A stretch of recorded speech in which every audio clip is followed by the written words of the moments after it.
My dear students, তোমাদের আজ geography থেকে একটি প্রশ্নের আমি উত্তর দেব। প্রশ্নটি হলো, পাটকে সোনালী তন্তু বলা হয় কেন? না, পাটকে সোনালী তন্তু বলা হয় এই কারণে, সাধারণত পাটের গায়ে যে আঁশটা থাকে, ওই আঁশটাকে, পাট গাছের গায়ে মানে যে আঁশটা থাকে, ওই আঁশটা দেখতে কি হয়, বা পাটটির রং কেমন হয়?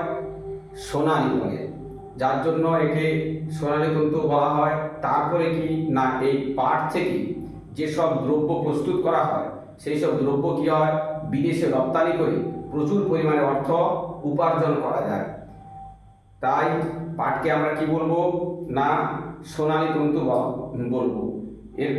এই পাট এমন একটি দ্রব্য, এই দ্রব্য থেকে কি হয়, সাধারণত বিভিন্ন উন্নত মানের জিনিসপত্র প্রস্তুত করা হয়, যেগুলো সাধারণত বিদেশে রপ্তানি করে প্রচুর অর্থ উপার্জন করা যায়। তাই একে সোনার সঙ্গে তুলনা করা হয়েছে, তাই একে সোনালী তন্তু বলা হয়। এক, ওর রঙের জন্য; দ্বিতীয় হচ্ছে ওর বিদেশে এর চাহিদা প্রচুর এবং অর্থ উপার্জনের জন্য একে ব্যবহার করা হয়, তাই পাটকে সোনার তন্তু বলা হয়। যদি তোমরা বুঝতে পারো, চ্যানেলটা ফলো দিয়ে সাবস্ক্রাইব করে পাশে থাকবে।